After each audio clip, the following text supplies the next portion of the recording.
प्रणाम बाबा। प्रशांत किशोर महाशय पूछते हैं कि बाबा, आपने इतने प्रवचन दिए हैं, हमारे लिए या आने वाली जनरेशन्स के लिए कोई आपके कमेंडमेंट्स जिसके ऊपर हम चल सकें? जैसे यहूदी और ईसाई धर्म में 10 कमेंडमेंट्स हैं।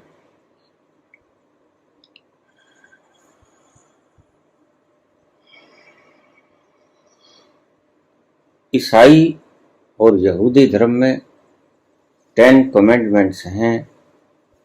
उनकी मान्यता है कि ईश्वर ने मूसा को स्वयं सीनाई पर्वत के ऊपर ये 10 हुक्म दिए थे। परमात्मा ने मूसा को हुक्म दिए थे 10। ईसाई धर्म और यहूदी धर्म में ऐसी मान्यता है, लेकिन मैं आपको किसी तरह की कमेंटमेंट नहीं दूंगा, क्योंकि सिर्फ जिंदगी में 10 कमेंडमेंट्स की ही आवश्यकता नहीं होती। सच पूछे तो पल पल पे साधक को कमांड चाहिए। हर पल, हर क्षण, हर घड़ी साधक को दिशा निर्देश चाहिए। सिर्फ 10 कमेंडमेंट से किसी धार्मिक व्यक्ति को राह नहीं मिलती। मैं तुम्हें किसी तरह का कोई कमेंडमेंट नहीं दूंगा। समय समय पे ये तो जरूर बताता रहा हूं कि अगर ऐसा करोगे तो उसका फल ऐसा मिलेगा। ईश्वर की सृजना के विधान को मैं जानता हूं। कौन सा कर्म करोगे उसका कौन सा फल मिलेगा निश्चित है। यकीन है मुझे, क्योंकि मैंने देखा है। आम की गुठली बोई जाती है तो बबूल पैदा नहीं होता। शीशम बोया जाता है तो नीम नहीं पैदा होता। पीपल बोया जाता है तो बोहड़ नहीं पैदा होता। टमाटर बीजा जाता है तो आलू नहीं होता। ईश्वर की सृजना के सिद्धांतों को मैं भली भांति जानता हूं, और मैं तुम्हें किसी तरह का कोई कमेंडमेंट जिंदगी में जीने के लिए नहीं दूंगा, क्योंकि वो एक बंधन है।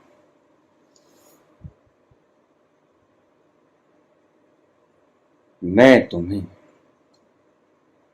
उस तल पे ले जाने का इच्छुक हूं जो तल परमात्मा के करीब पड़ता है। ज्यादा से ज्यादा अपनी शक्तियों को अपने भीतर समेटो, और जितना गहरे गहरे आप उतर सको उतना गहरे उतर जाओ। एक जगह आप पाओगे आपको आदेश मिलने लगे उस ईश्वर के द्वारा जिसने सीनाई पर्वत पर मूसा को कमेंडमेंट दिए थे। और ये 10 कमेंडमेंट नहीं होंगे, यह तो पल पल के कमेंट होंगे। तुम पूछोगे भी नहीं, मार्गदर्शन मिलता ही जाएगा। ये होगा कैसे? मार्गदर्शक को पूर्ण भाव से समर्पण करना होगा। अगर कठपुतली समर्पण नहीं कर पाती तो नचाने वाला उसको पूरी तरह से नचा नहीं पाएगा। बीच बीच में से बाधा उत्पन्न करने लगे कठपुतली, तो कठपुतली का खेल दिखाने वाला कैसे दिखा पाएगा? आधा अधूरा। एक कठपुतली बात नहीं मानती, बाधा उत्पन्न करेगी। नहीं, मैं तुम्हें कोई कमिटमेंट नहीं दूंगा। मैं तुम्हें उस सतल पर पहुंचा देने का प्रयत्न हर पल कर रहा हूं, जहां आदेश सुने जाते हैं, जहां आदेश आते हैं,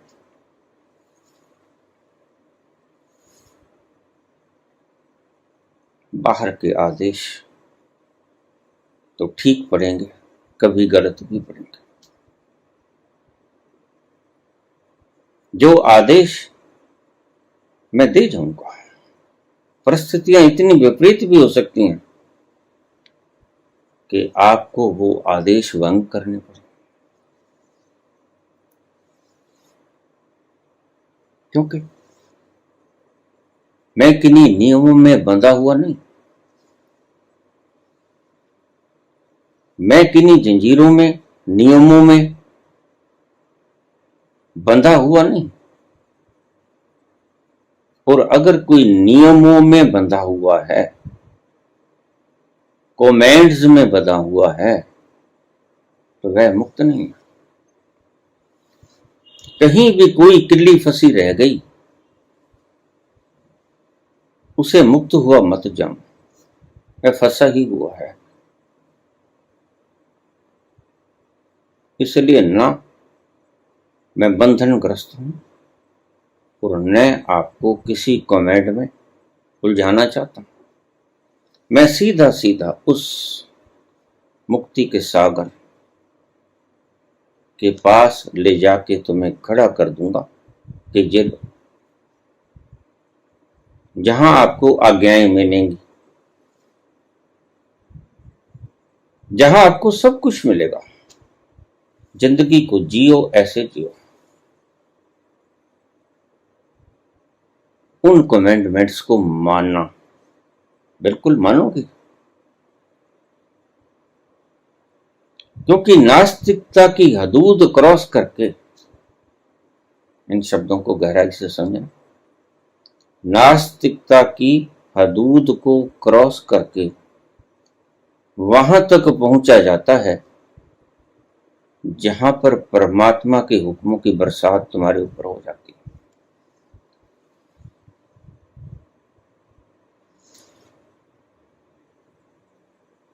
नास्तिक व्यक्ति उस तल पे पहुंच ही नहीं सकता। नास्तिकता एक बाधा है, क्योंकि नास्तिक व्यक्ति चलेगा नहीं। आस्तिक ने चाहे देखा नहीं है, लेकिन फिर भी वो चलेगा, राजी हो जाएगा। कि नास्तिक ने तो ना देखा है, ना माना है कि वो है, इसलिए नास्तिक तो चलेगा ही नहीं। वो तो अड़ियल घोड़े की तरह अड़ के खड़ा हो जाएगा, नहीं वो है नहीं, और उसका नहीं वो है नहीं, ये सत्य जो उसने उजागर कर लिया, सुन लिया अपने बड़े वडेरों से, यह ही उसको डुबा देगा। पत्थर को कोई डुबाता नहीं,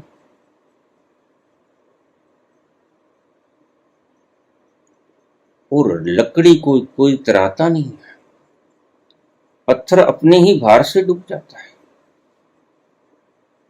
और लकड़ी अपनी ही बनावट के कारण तर जाती है। अहंकार एक बड़ा पत्थर है। अहंकारी व्यक्ति डूब ही जाएगा। अगर उसने तैरना है तो लकड़ी की तरह बनावट करनी होगी। इस तरह जीना होगा कि पत्थर जैसा कठोर और भार युक्त घनत्व उसका न रहे, लकड़ी की तरह तैरे, खुद भी तैरे, और जो दो चार व्यक्ति उसके साथ तैरना चाहते हैं उनको भी बहा के ले जाए।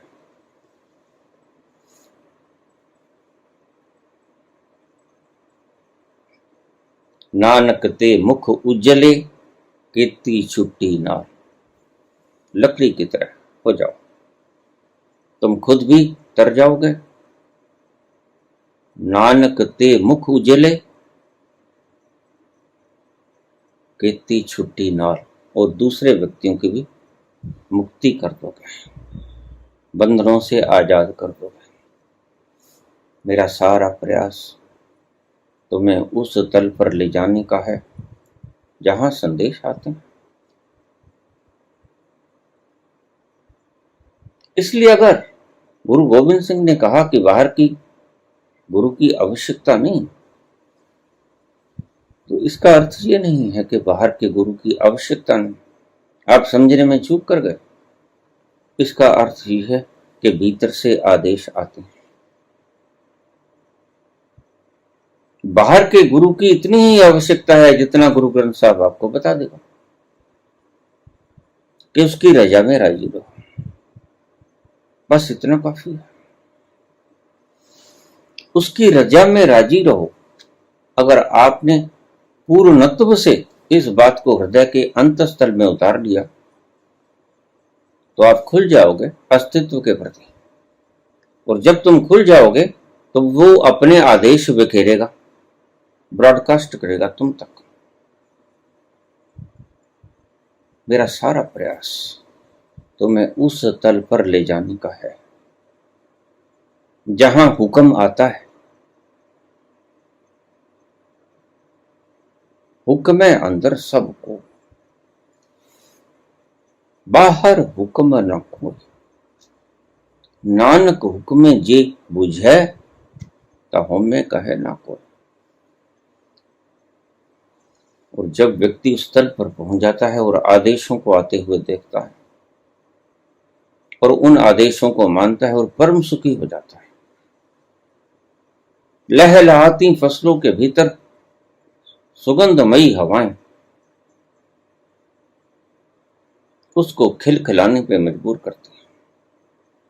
हंसता है, खेलता है, नाचता है, गाता है।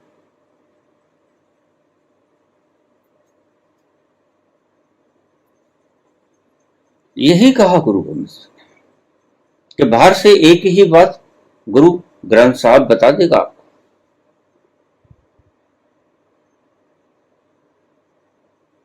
उससे यही बात सीख लो, उस पर छोड़ दो।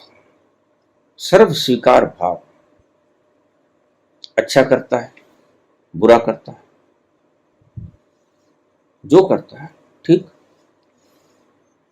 लाओ से भी कहता है परमात्मा जो करता है ठीक करता है। और अगर आप ये कहो कि हम तो भीड़ के पीछे जाएंगे, तो फिर तो आप भेड़ों जैसे हो जाओगे। क्योंकि बुद्ध पुरुष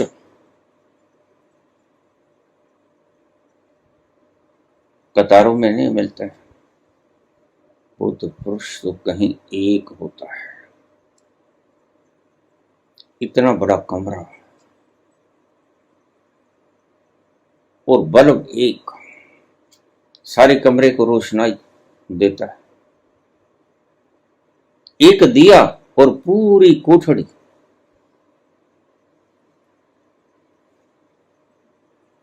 आपको उस कोठड़ी के भीतर जो जो पड़ा है एक दिया दिखा देता है।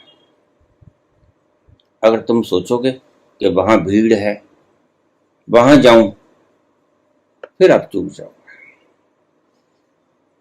भीड़ पैमाना नहीं, सत्य का। भीड़ भेड़ों का पैमाना तो है, लेकिन वहां सत्य है। इस चीज का मेजरमेंट भीड़ नहीं। क्योंकि सभी मूर्ख इकट्ठे हो जाएं एक जगह पे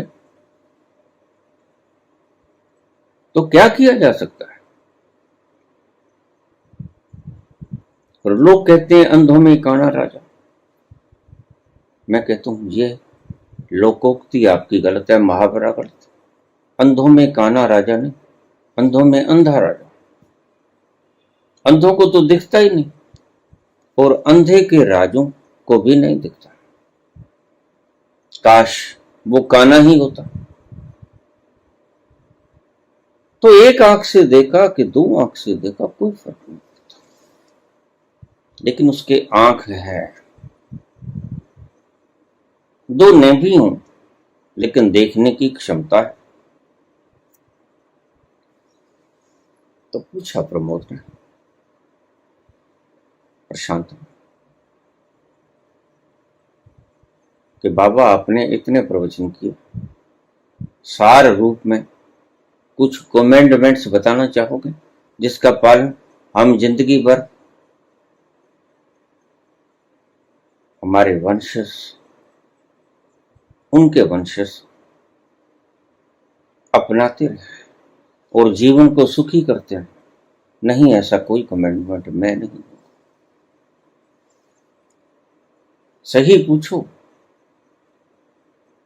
तो इन कमेंडमेंटों के कारण ये कमेंडमेंट्स आपके लिए जंजीरें बन जाती हैं।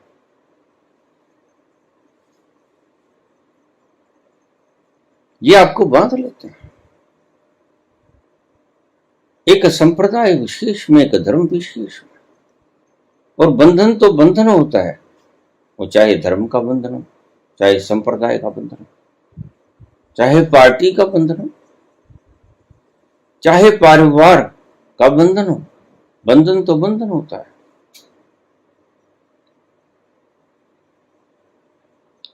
बात को समझना। मैं तुम्हें किसी तरह का बंधन नहीं देने वाला। मैं तुम्हें कुछ नहीं बताऊंगा कि झूठ ना बोलो, सत्य बोलो, हिंसा न करो, अहिंसा परमो धर्म है, चोरी न करो, दान करो,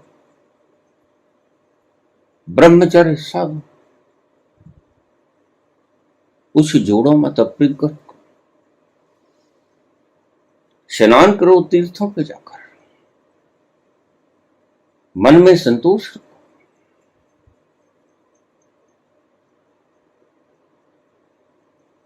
तप करो,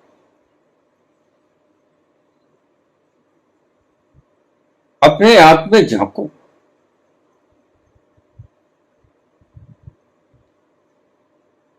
ये मैं तुम्हें इतना बता सकता हूं कि प्रकृति का नियम ये कहता है, अगर तुम किसी को सताओगे तो प्रकृति उसकी एवज में कर्म प्रति कर्म का सिद्धांत आपके ऊपर लागू करेगी, कर्म का फल आपको देगी। प्रकृति के सिद्धांत आपको बता सकता हूं, लेकिन ईश्वर के पास जाने के लिए कमेंडमेंट्स मैं आपको नहीं दूंगा, क्योंकि जाना है आपने लिबरेट होने के लिए। और पहले ही आपको जंजीरों के साथ मैं बांध दूं, कितना न्याय उचित होगा ना? आपके सारे रस्से, सारी जंजीरें, सभी बंधन पहले से ही काट दूं कि अब जाओ। और बिना बंधन काटे आप उस तल पर पहुंच भी नहीं पाओगे, इतना भी ध्यान रखना। इसलिए संत पुरुष रोज बंधन काटते हैं और असंत पुरुष रोज बंधन देते हैं। यही पहचान है, यही फर्क है संत और असंत का। संत हर वक्त आप कैसे पाखंडों से मुक्त हो जाओ इसकी कवायद में संलग्न, और असंत हमेशा कैसे तुम और ज्यादा बंध जाओ इसकी कवायद में संलग्न है। यही फर्क है, छोटा सा फर्क है, लेकिन आप समझ नहीं पाते। प्रेम बांटो, नफरत मत बांटो। नफरत से कभी किसी का भला हुआ, नफरत से ये सुंदर ग्रह खंडहर बन जाएगा, शमशान बन जाएगा। और जो नफरतों को बांटना सिखाते हैं वो कि संत पुरुष नहीं। संत पुरुष कभी भी नफरत को बांटना नहीं सिखाते। संत पुरुष तो प्रेम को बांटना सिखाते हैं।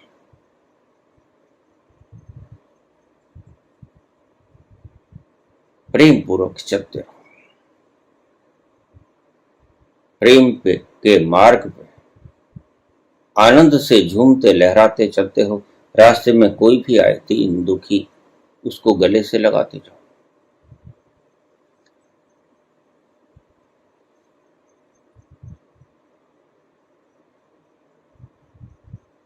इतना बता सकता हूं कि अगर किसी को आग में झुलसाओगे तो प्रकृति आपको भी आग में झुलसाएगी। वह परम न्यायकारी है।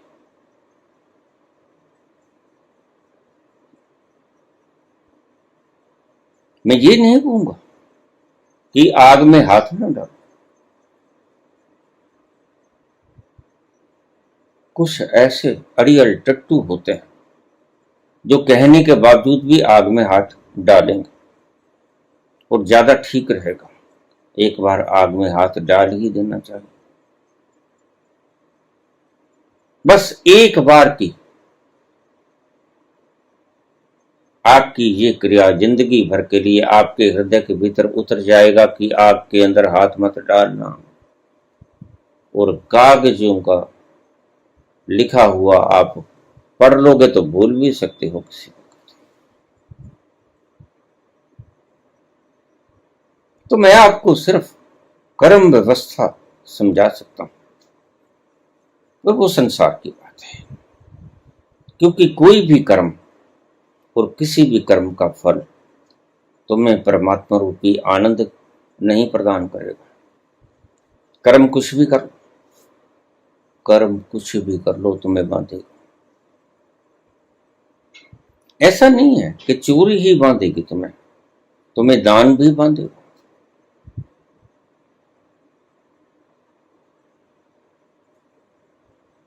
ऐसा नहीं है कि हिंसा ही बांधेगी तुम्हें अहिंसा भी बांधेगी।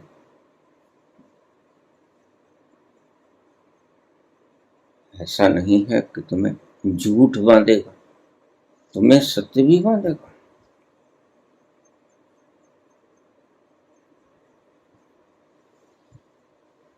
ऐसा नहीं है कि तुम्हें त्याग परिग्रह बांधेगा, तुम्हें त्याग भी बांधेगा।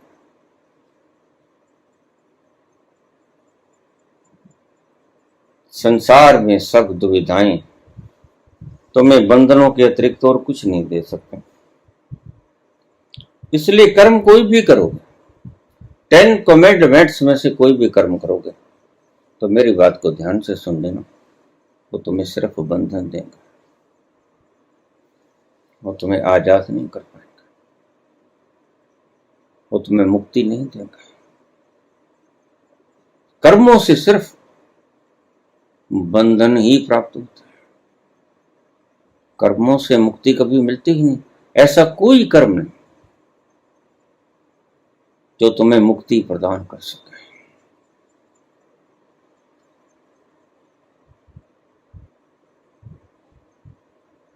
इसलिए कर्मातीत होना पड़ेगा।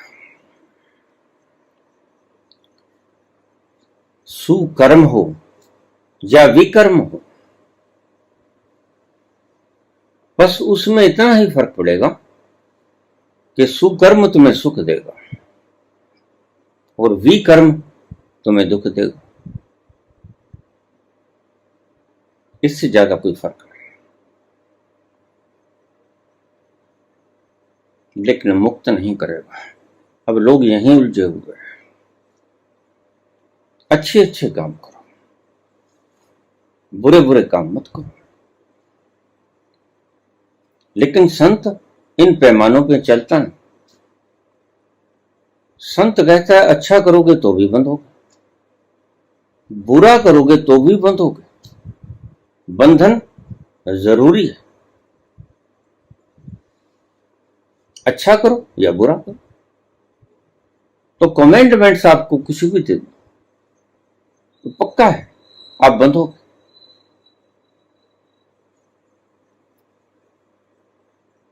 मैं तुम्हें ऐसा पागलपन नहीं सिखाऊंगा। मैं तुम्हें अकर्म में उतारूंगा। वो सफीर का जो मैं वर्णन किया करता हूं केंद्र के ऊपर, मैं उस स्फीयर के भीतर आपको ले जाऊंगा जहां होते हैं अकर्म। अकर्म का अर्थ,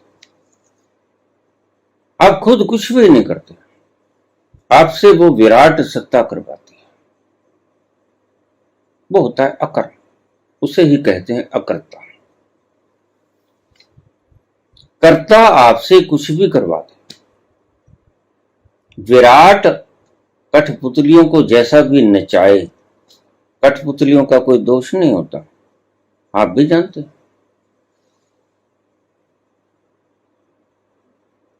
अगर कठपुतलियों का खेल दिखाने वाला व्यक्ति किसी को राजा बना देता, किसी को दास बना देता, किसी को रानी बना देता, किसी को दासी बना देता, तो जरा सोच के बताना,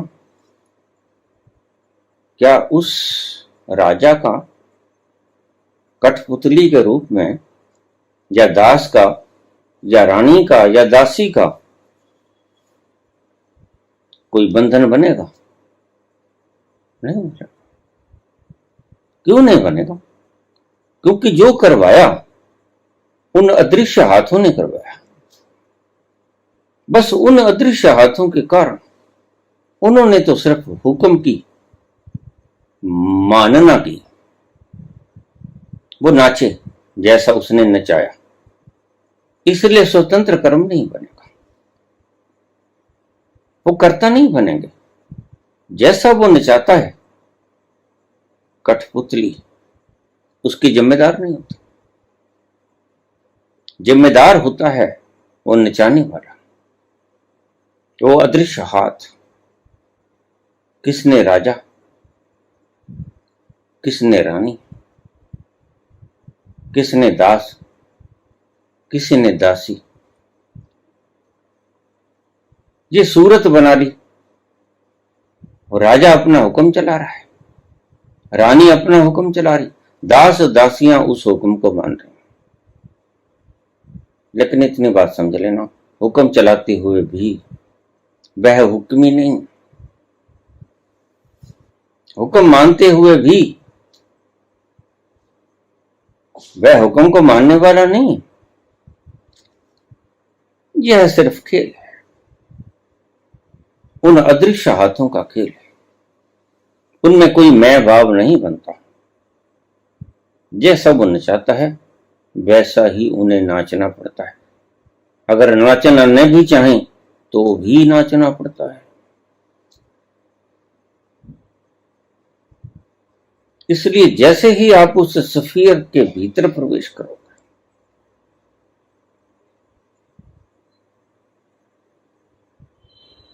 तो आप खुद से कुछ कर ही नहीं पाओगे। फिर हुक्म आएंगे, बरसात होगी हुक्मों की, आप उसको मानोगे। इसलिए बाबा ने कहा, नानक हुक्मे जे बुझे, जिसने उस हुक्म को जान लिया, जिसके ऊपर उस हुक्मी के हुक्म की बरसात होनी शुरू हो गई, ता हुम्मे कहे ना कोई, फिर मैं नहीं कोई कह सकता कि मैंने ऐसा किया। परिधि के बाहर संसार है और संसार के भीतर एक्शन रिएक्शन का खेला होता है। सुकर्म करोगे सुख मिलेगा, कुकर्म करोगे दुख मिलेगा। परिधि के बाहर चलेगा ही, लेकिन परिधि के अंदर जब आपने प्रवेश कर लिया, जैसे ही आप विशुद्धि चक्र के भीतर प्रवेश किए,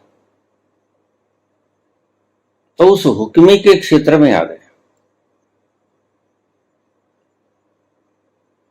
बस फिर आपको वो हुक्म देगा, आपसे करवाएगा और आपको वो करना पड़ेगा, क्योंकि ये क्षेत्र तुम्हारा नहीं, ये क्षेत्र संसार का नहीं, ये क्षेत्र हुक्मी का है, सर्जनहारे का है। और इस क्षेत्र में अगर आप प्रवेश कर गए तो आप उस क्षेत्र के बाहर के सुख दुख मान अपमान, पीड़ा, द्वैत, सभी प्रकार के द्वैत, पाप पुण्य, इनसे मुक्त हो जाओगे।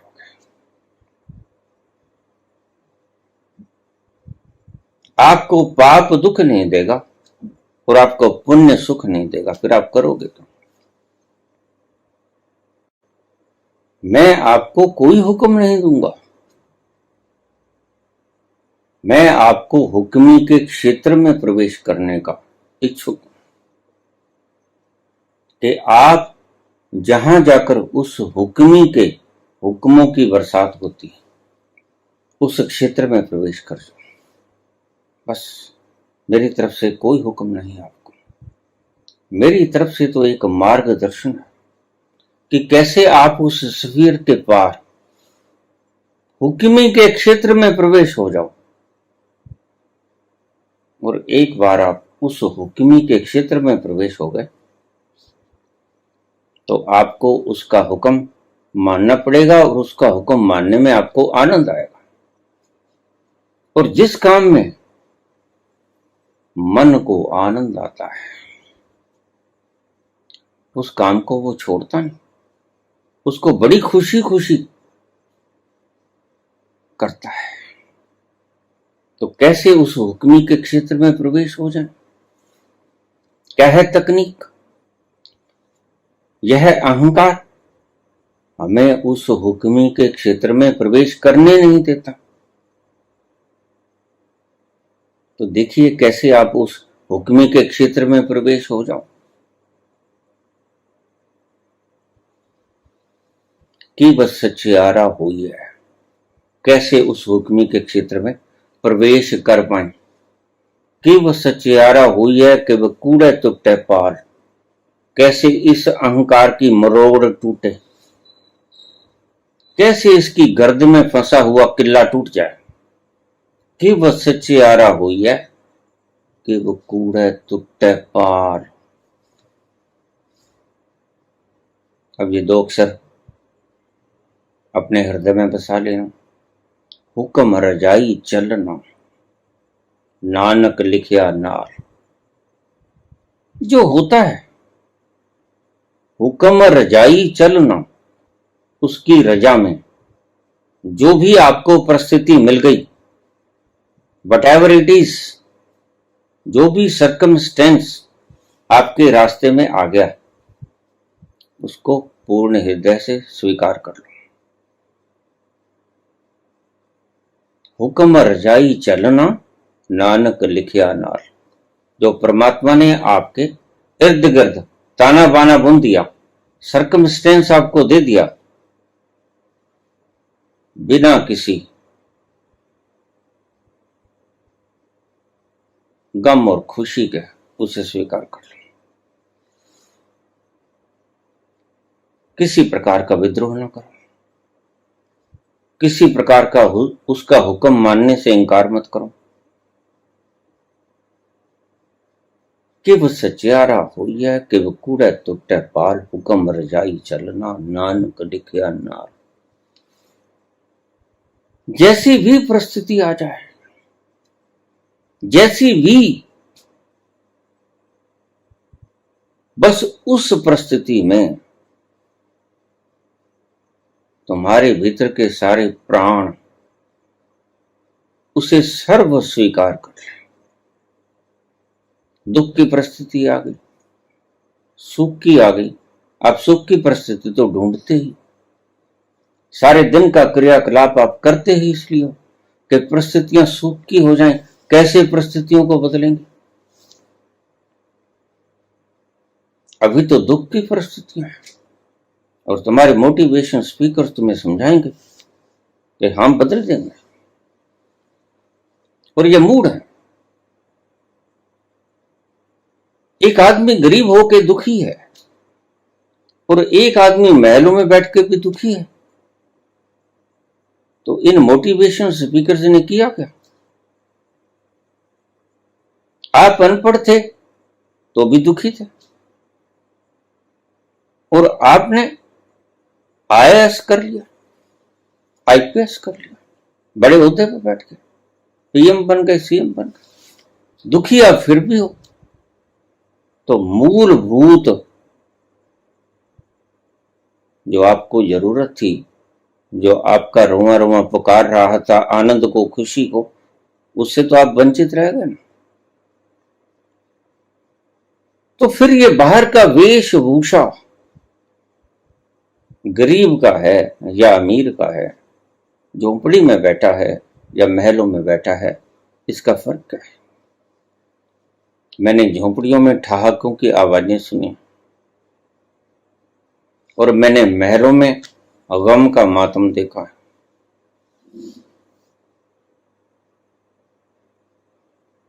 हुक्म रजाई चलना, नानक लिखिया नार। अगर आप ये कमेंटमेंट है, लेकिन ये कमेंटमेंट मार्गदर्शन की तरह है। अगर नहीं करोगे तो फिर आप सुखी भी नहीं होगे, फिर वो कर्म फल के सिद्धांत के भीतर ही आ गया। तो नानक कहते हैं कि अगर आप उसकी रजा के हुक्म के भीतर सहज स्वीकृति में परम संतोष भाव से बैठे रहे तो आप से ज्यादा सुखी और कोई हो ही नहीं सकता। जो भी सर्कमस्टेंसेज उसने बना दिए जीवन के, आपके चौगिर्दे, आपके आसपास, अगर आप वहां पर अड़ियल टट्टू की तरह अड़े रहे कि नहीं करके दिखाएंगे, बस ये करके दिखाएंगे, आपकी जान की मुसीबत बन जाए। फिर आप सारी जिंदगी इस करके दिखाएंगे में ही उलझे रहो। बहुत से लोग आज अपने आप को साबित करने की कवायद में लगे, हम दिखाएंगे, करके दिखाएंगे, दिखा दो भाई, और अंत में बिछ जाते हैं धड़म से।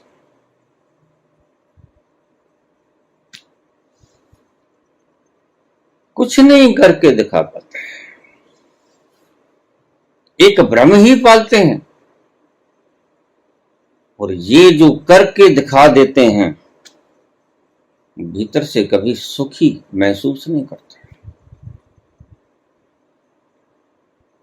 बन जाओगे, पीएम बन जाओगे, लेकिन आपने पीएम के हृदय को कभी खंगाल के देखा?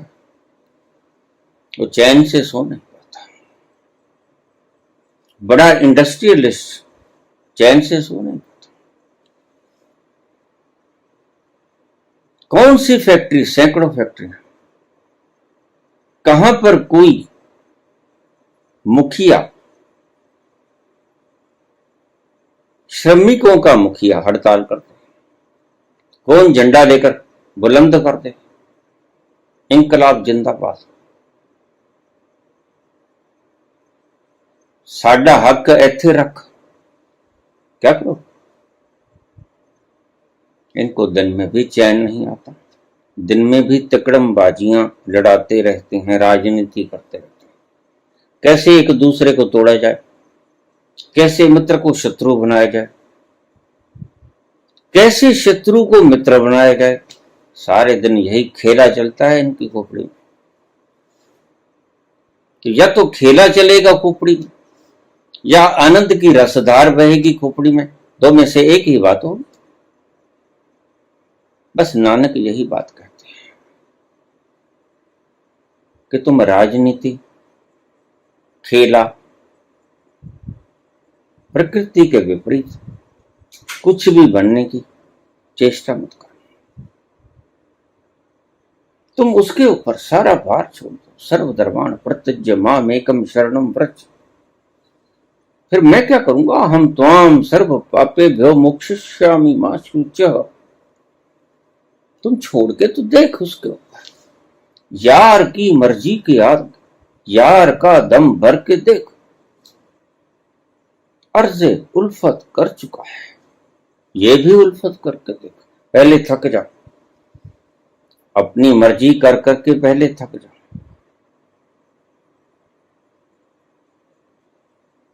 फिर जब तू धड़ाम से घर जाएगा तो उसकी मर्जी मान लेना, माननी ही पड़ेगी। जब तुम्हारे यंत्रों का तुम्हें साथ नहीं मिलता फिर तुम्हें आखिर समर्पण करना ही पड़ता है। इसलिए अक्सर लोग बुढ़ापे में समर्पण करते हैं। अक्सर लोग बुढ़ापे में मंदिर, मस्जिद, गुरुद्वारा, चर्च जाना शुरू हो जाते हैं। क्यों? क्योंकि हाथ कपने लगते हैं। उनके वश में प्रकृति का ये खेला रहता नहीं। वो तो चाहते हैं हाथ न कपे, वो तो चाहते हैं दौड़ लगाना, वो तो चाहते हैं जिंदगी जवानी के वक्त जैसी जी वैसा जिए, लेकिन प्रकृति को यह मंजूर नहीं। प्रकृति वैसा जीना नहीं देने चाहती। इसलिए बुढ़ापा होते होते हमारे ऋषिगण ने व्यवस्था बना दी कि 75 के बाद तो भाई आप संन्यास्त हो जाना। फिर तो आप सब छोड़ के किसी प्रकार का कोई झंझट नहीं, बस तुम बैठ जाना एक तरफ, ना कछु लेना ना कछु देना, ना कछु लेना ना कछु देना, कबीर मग्न कबीरी में मनड़ो लाग्यो मेरो राम। फकीरी फकीरी में जो सुख पायो, राम भजन में जो सुख पायो, राम भजन में वो सुख नहीं अमीरी में मनड़ो लागो मेरो राम, लागो मेरो राम। फकीर में फकीरी में मनड़ो लागो मेरो राम। बस 75 के बाद तो संन्यास्त हो जाना। फिर क्या हुआ, क्या नहीं हुआ, क्या आसपास घटित हुआ, क्या सर्कमस्टेंस बदला, सब भूल जाना,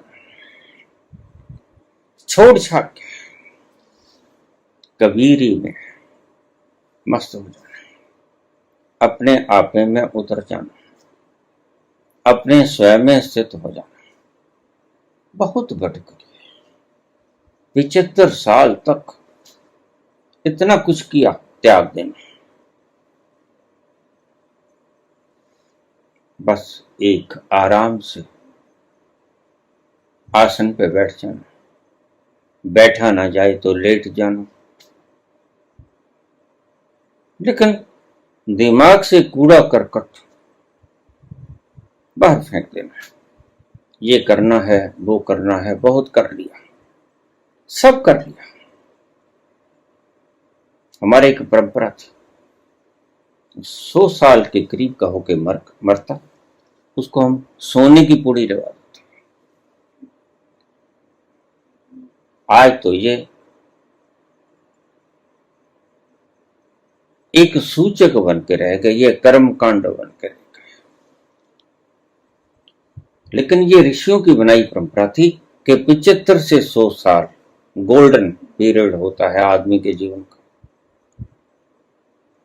आदमी के जीवन का पीरियड, गोल्डन पीरियड 75 से 100 साल तक होता है। क्यों? कोई कर्ज नहीं, कोई फर्ज नहीं, किसी भी तरह का कुछ कहीं आना नहीं, कहीं जाना, कुछ करना धरना नहीं, सब उधेड़ बुन खत्म। तो इसने 25 वर्ष जीवन का आनंद उठाया, और जो आनंद 75 वर्ष की उम्र में सन्यासियों ने, मनुष्यों ने निर्धारित किया, 25 वर्ष बस आनंद में। पहले 25 जोड़ो, प्रज्ञा जोड़ो, काबिलियत जोड़ो, कलाएं सीखो, जीवन यापन करना है 25 वर्ष, और अगले 25 वर्ष उन कलाओं को जो आपने सीखी, उन गुणवत्ताओं को जो आपने सीखी, गृहस्थ में उनका प्रयोग कर लो, अपनी कबीलदारी चलाओ, गृहस्थ का पालन करो। तो अगले 75 साल आधा इधर आधा उधर, वानप्रस्थ, वन की तरफ मुख हो, रहते हो संसार में, बच्चों को गाइड भी करते रहना और अपने भीतर भी उतरते रहना। 2 काम, क्योंकि बच्चों को अभी समझ नहीं है, आपके पास अनुभव है, बच्चों को अनुभव देते रहना और खुद के भीतर भी उतरते रहना। 2 काम। और चौथा संन्यास। बस फिर किसी को कुछ बताने की जरूरत नहीं। अब ये चौथी अवस्था आ गई, अब तो आराम से बैठ जाओ। जो सुख पायो राम भजन में, यह सुख की अवस्था है।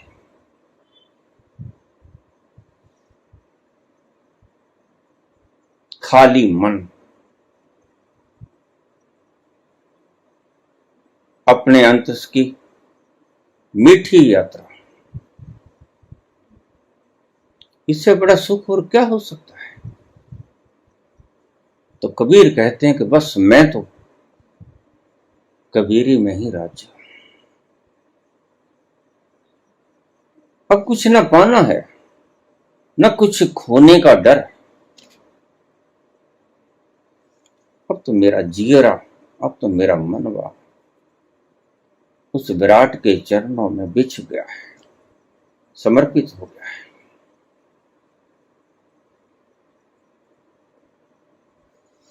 तो कवायद उस तल पर पहुंचने की जहां उसके आदेश आते हैं, हुक्म आते हैं। मुझसे हुक्म मत पूछो, मैं मूर्ख नहीं जो आपको कुछ लिख के दे जाऊंगा कि इन हुक्मों का पालन करो। नहीं, मैं मूर्ख नहीं, ना ही किसी हुक्म की पालना करना, बस प्रकृति के कर्म और फल। आपने इतने साल जी के देख लिए तो आप समझ गए कि पाप करोगे तो दुख मिलेगा, पुण्य करोगे तो सुख मिलेगा।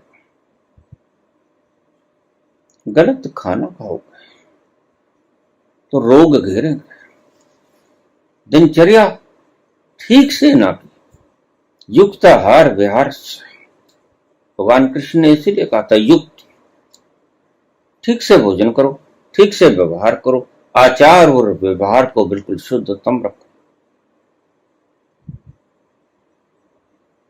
प्रकृति के सिद्धांतों को कौन नहीं जानता कि अगर आप फिसलन भरी राहों पे चलोगे तो फिसलोगे, रीढ़ की हड्डी भी टूट सकती है, कुछ भी टूटेगा। अब तक आप समझ गए प्रकृति के नियमों को। प्रकृति लिखती नहीं, प्रकृति बताती है प्रैक्टिकल में। उनको जी के देखो, किताबें पढ़कर कभी प्रकृति के सिद्धांत सीखे नहीं जाते। प्रकृति के सिद्धांतों के भीतर जी कर पता लगता है कि प्रकृति के सिद्धांत हैं क्या। दूसरों को कष्ट दोगे, आपको कष्ट मिलेगा, और प्रकृति इसमें कोई बाधा नहीं बनेगा। दूसरों को सुख दोगे तो सुख की बरसात आप पर भी होगी। अनाथों का सहारा बनोगे तो प्रकृति आपको भी सहारा देगी। ये लेने देने का क्रम है प्रकृति के सिद्धांतों के भीतर, कर्म फल की व्यवस्था है। लेकिन मैं जिस बात की व्यवस्था करने जा रहा हूं वो कर्म फल की व्यवस्था नहीं है। कर्म फल की व्यवस्था तो आप खुद के अनुभव से ही ज्यादा बढ़िया सीख पाओगे कि आपने आग में हाथ डाला था, जल गया था। आपने किसी की चोरी की थी, आपका भी प्रकृति ने नुकसान कर दिया था।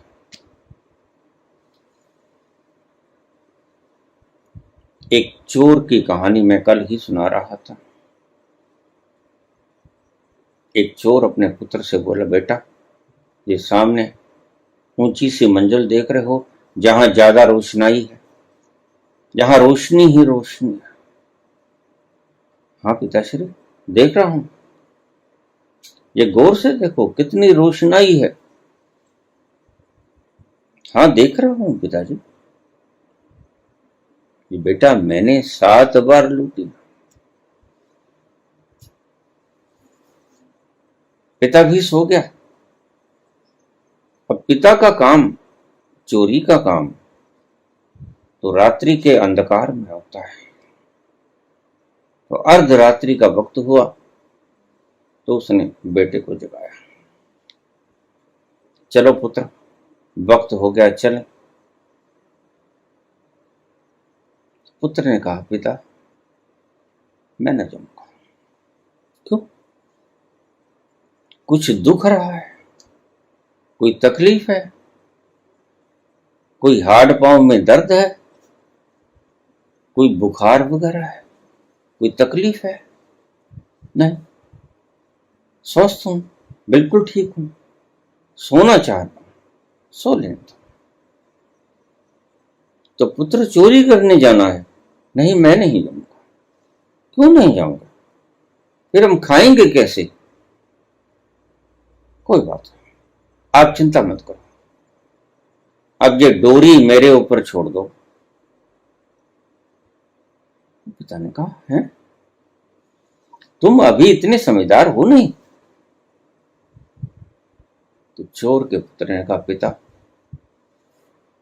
जो चोरी करने का हुनर जानता है वो समझदार ही होता है। अगर चोरी ने मुझे कुछ सिखाया नहीं तो और मुझे क्या सिखाएगा? चोरी ने मुझे जो यातना दी, चोरी ने मुझे जो निर्धनता दी, चोरी ने मुझे जो गाव दिए, दुख के, पीड़ित के, मेरी आत्मा विदीर्ण है, कांटों से छनी हुई। क्या हुआ बेटा? दिन में आपने कहानी सुनी थी कि वो सामने देखते हो जगमगाती हुई हवेली। हाँ देखता हूं, तो मैंने 7 बार लूटी है तो ठीक मैंने लूटी है। मैंने कौन सा झूठ बोला बेटा, मैंने 7 बार लूटी है। तो पिताजी जिसको आपने 7 बार लूट लिया वहां तो आज भी रोशनाई बहुत है और शायद आगे से ज्यादा है। लेकिन हमारे तो घर के दिए में तेल भी नहीं है। फिर किसने किसको लूटा? जिसको लूटा वो तो लूटा नहीं, लेकिन प्रकृति ने हमें को लूट लिया। जिसको आपने लूटा उसको तो प्रकृति ने और दे दिया, लेकिन जिसने लूटा उसके घर में आज दिए में बाती तो है, ईंधन नहीं है। मैं ऐसा काम नहीं करूंगा पिताजी। मैं जान गया हूं प्रैक्टिकल कर्मों के किए बगैर आप कोई तत्व या तंत्र निकाल नहीं सको। अगर आपका हाथ जलेगा नहीं, आग में किसी न किसी वक्त प्रत्येक व्यक्ति का हाथ जला होगा, थोड़ा बहुत कोई फफोला निकल आया होगा, कोई गर्म तवे पे हाथ रख दिया होगा, कोई आग के भीतर हाथ दे दिया होगा। जलन की अनुभूति करीब करीब हर व्यक्ति रखता है।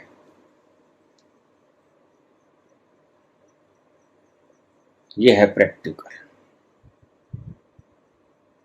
तो कर्म फल का सिद्धांत तो तुम कर्मों से ही सीख जाओगे, समझाने से नहीं सीखोगे। कितना समझाया संतों ने, इकट्ठा मत करो, झूठ मत बोलो, हिंसा मत करो, जोड़ो मत। कितनों ने समझा, कितनों ने समझा।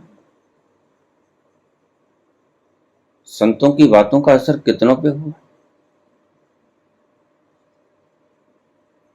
दर्द बढ़ता ही गया, ज्यों ज्यों दवा की चोर और ज्यादा पैदा हो गए, लफंगे और ज्यादा पैदा, भ्रष्टाचारी और ज्यादा पैदा हो, बेईमान और ज्यादा पैदा हो गए, घटे नहीं।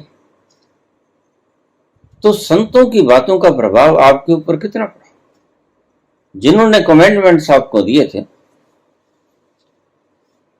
तो कमेंडमेंट्स आपके दिमाग के भीतर कितना उतर पाए ना। जब तक आप खुद आग में हाथ नहीं डालते, तब तक आपको पता नहीं चलता कि किस कर्म का प्रभाव क्या होता है। इसलिए मुझसे कभी किन्हीं प्रकार की आज्ञाओं का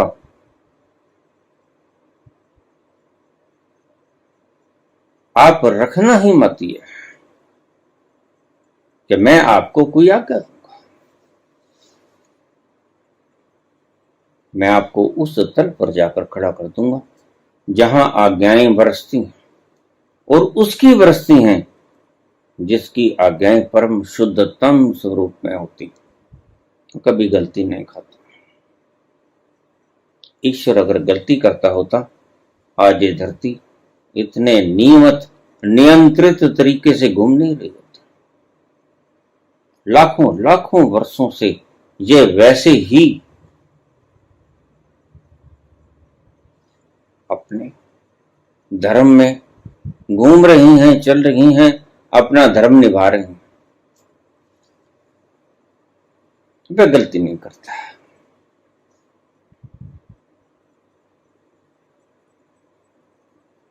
इसलिए मैं तुम्हें कुछ नहीं लिख के दूंगा। देखो तो, किसी का मन आपने दुखाया तो आपको चैन मिला, किसी को आपने भूखे को भोजन खिलाया तो जैसे उसके हलक से नीचे भोजन उतरा, शांति आपके हृदय को पड़ गई। जरा गौर से देखो, पेट उसका भरा, सुकून आपको मिला। यह फल नहीं है क्या? यह फल है। आप इससे अन्यंत्र कुछ और फल की अपेक्षा रखते हो, जो गलत है। सुकून उसी वक्त मिल जाता है जब आपके हाथ देने को उत्सुक होते हैं और लेने वाला हाथ अंजलि बांध के सामने खड़ा होता है। आपके हृदय को बड़ा सुकून मिलता है। इसलिए बाबा नानक ने एक बड़ा सुंदर मनुष्य को जीने के लिए एक फार्मूला दिया, वंड छको। और जितना आनंद बांट के खाने में है, उतना आनंद गरीबों की जेबों में से निकालकर अपने संदूक को भर लेने में नहीं। वो तो पाप है। आज नहीं कल तुम परम दुखी हो जाओगे। ये बात अलग है कि तुम ये घर छोड़ के किसी और घर में चले जाओगे। ये तो प्रकृति की व्यवस्था है। इस घर में भी तुम भुगत सकते हो और दूसरे घर में भी तुम भुगत सकते हो, लेकिन भुगतना तो तुम्हें, तुम्हारा पड़ोसी नहीं भुगतेगा। ये बात ध्यान में रखना।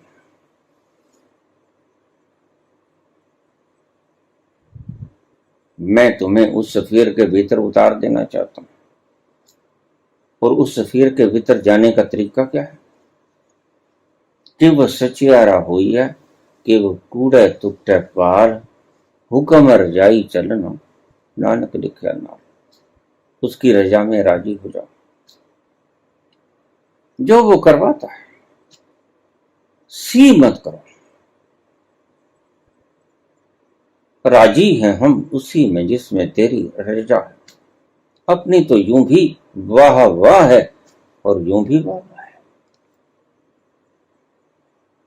सच में ही उसे सर्व स्वीकार पूरे प्राणों से अपने हृदय में उतारो कि भले के लिए ही होता है।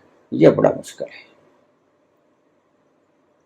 ईश्वर जो करता है अच्छा ही करता है, लाभ से करता है। और अगला शब्द बड़ा खतरनाक, ईश्वर जो करता है अच्छा ही करता है और भले के लिए ही करता है। यह आप हृदय में उतार नहीं पाओगे और इसलिए आप दुखी हो, क्योंकि सर्व स्वीकार ना हुआ। आपने आधे अधूरे मन से जब थक गए और कोई चारा ही ना बचा, तो फिर आप कह देते हो तेरा पाना मीठा लगा। मीठा मूठा कुछ नहीं लगता, लगता तो कड़वा ही है। तुम झूठ बोलते हो। बाणा तो बाबा नानक को मीठा लगता है, बाणा तो गुरु अर्जुन देव को मीठा लगता है, बाणा तो गुरु तेग बहादुर को, गुरु गोविंद सिंह को अच्छा लगता है। तुमको बाणा अच्छा नहीं लगता, मीठा नहीं लगता, खट्टा लगता है, कड़वा लगता है, और तुम थूक भी देते हो इधर उधर होकर।